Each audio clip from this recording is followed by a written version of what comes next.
अस्सलाम वालेकुम।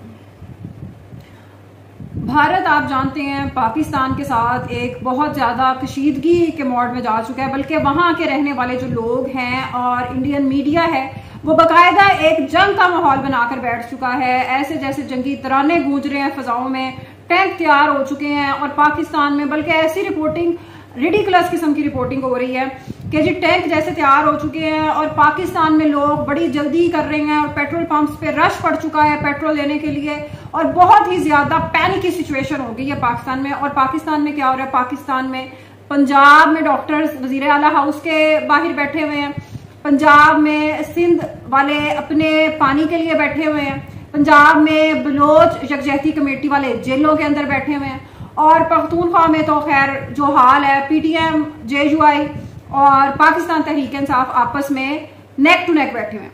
तो पाकिस्तान में तो अपने सूबाई मसले ही नहीं खत्म हो रहे और इंडिया का ख्याल है कि पाकिस्तान में पूरी जंग की फिजा बन चुकी है। प्रॉब्लम क्या है? प्रॉब्लम यह है कि जंग की फिजा बनाई जाती है अपने मफाद के लिए। आप देखें कि इंडियन मीडिया ने और प्राइम मिनिस्टर मोदी ने कैसा एक पैनिक क्रिएट किया है पहलगाम के इंसिडेंट के बाद के जो लंदन में रहने वाले पाकिस्तानी हैं उन्होंने बकायदा पहले सफारत खाने के आगे प्रोटेस्ट कर रहे थे, उसके बाद हमला कर दिया, घटिया किस्म के वहां रिमार्क्स पास कर रहे थे, अशारे कर रहे थे। उनमें से काफी सारों को पुलिस ने फिर गिरफ्तार भी कर लिया। फिर उन्होंने इल्जाम लगाया कि लंदन की पुलिस तो पाकिस्तान से मिल जाती है। हालांकि मसला ये था कि अटैक ये इन्होंने किया था पाकिस्तान के सफारत खाने पे और पाकिस्तानियों ने बाहर सिर्फ चाय का एक स्टॉल लगाया था और अभिनंदन के पोस्टर्स उन्होंने लगाए हुए थे। तो जाहिर है उनके खिलाफ कोई केस नहीं बनता था क्योंकि वो तो अपनी ऑक्युपाइड जगह पे खड़े हुए थे। तो अटैक तो वहां पे इंडियंस ने किया था। और देखें कि ये भारतीय और पाकिस्तानी बाहर जाकर लंदन में जाकर इतने साल से ये ऐसा नहीं है कि ये कोई फर्स्ट जनरेशन, ये सेकंड और थर्ड जनरेशन इंडियंस और पाकिस्तानीज भी माशाल्लाह वहां मौजूद हैं, लेकिन इनके अंदर वही प्रॉब्लम है, वही मसला है इनके अंदर। अगर आप लोगों ने भाई लड़ना झगड़ना ही था तो आपको बाहर जाने की क्या जरूरत थी? पाकिस्तान, भारत, ये जितना भी है सारा स्टाफ है, अमेरिका, इवन बरतानिया, ये सारे इंतहाई इनसे तंग आ चुके हैं। वो इसलिए आपने पिछले दिनों आपको याद होगा जब पीटीआई ने बहुत ज्यादा ओवरसीज के हवाले से कैंपेन की थी तो अमेरिका का भी उस पर एक स्टेटमेंट आया था कि किसी और मुल्क की सियासत के लिए अपनी सरजमीन को इस्तेमाल नहीं होने देंगे। आप देखें अमेरिका तो इवन गजा और इसराइल के इशू पर अपने मुल्क के अंदर प्रोटेस्ट को टॉलरेट नहीं करता, तो बाकी चीजों को कैसे वो टॉलरेट कर सकता है? भारत, मसला यह है कि भारत खुद बजाते खुद वो बहुत पैनिक स्टेट में है। जब से बांग्लादेश में एक रजीम चेंज हुई है और रजीम भारत खुद भी चेंज करवाता रहा है, लेकिन अब जो रजीम चेंज हो गई है भारत उसको कबूल नहीं कर पा रहा। ये और बात है कि हम ये नहीं समझते कि ये रजीम कोई सही तरीके से, ये कोई जेन्युइन कोई ऑर्गेनिक इनकलाब था, लेकिन बहरहाल अब ये हो चुका है और इसको आप अनडू नहीं कर सकते। ये बांग्लादेश की अवाम है जिसने फैसला करना है कि उसने अपने मुल्क को किस तरीके से चलाना है, पाकिस्तान के तरीके से चलाना है, इंडिया के तरीके से चलाना है या अपने तरीके से चलाना है। इंडिया अपने बॉर्डर्स के हवाले से इस वक्त शदीद टेंशन में है। चीन का फिलहाल कोई प्रॉपर रद्देमल अभी सामने नहीं आया और चीन खैर कभी भी बहुत ज्यादा ना उसने भारत के साथ स्टैंड किया, भारत के साथ उसकी बहुत कई जगहों पे लद्दाख और कई बॉर्डर का काफी सारा इलाका उस पर उसकी टेंशन भी चलती रही है, लड़ाई भी चलती रही है। तो ऐसा नहीं है कि चीन के और भारत के ताल्लुकात हमेशा बहुत अच्छे रहे हैं, लेकिन हाँ चीन और पाकिस्तान के ताल्लुकात अच्छे रहे हैं और अच्छे ही रहेंगे क्योंकि हमारी एस्टेब्लिशमेंट्स आपस में अच्छे ताल्लुकात ही चाहती हैं और चल रही हैं अच्छे ताल्लुकात के साथ। हमारे बहुत ज्यादा मफादात जुड़े हुए हैं चीन के साथ और चीन के भी मफादात पाकिस्तान के साथ जुड़े हुए हैं। इंडिया असल में चाह रहा था कि अमेरिका इसमें कोई बयान दे और हमारे लिए कोई ऐसा स्टेटमेंट आए, लेकिन अमेरिका ने ऐसी कोई स्टेटमेंट जारी नहीं की। इवन अक़वाम मुत्तहिदा का भी जो बयान आया किसी ने भी भारत की इस ड्रामेबाजी को कोई खास सीरियस नहीं लिया।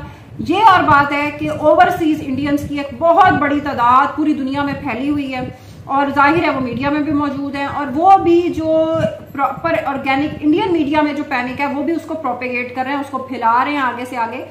लेकिन ये सोचना कि दो एटमी ताकतें जो एक दूसरे के साथ इतना बड़ा बॉर्डर शेयर कर रही हैं, उनके दरमियान अगर कोई जंग होगी तो कोई एक मुल्क बच जाएगा और दूसरा मुल्क तबाह हो जाएगा, ये मुमकिन ही नहीं है, ये पॉसिबल ही नहीं है। अगर नुकसान पाकिस्तान का होना है तो इंडिया का नुकसान उससे कहीं ज्यादा होना है।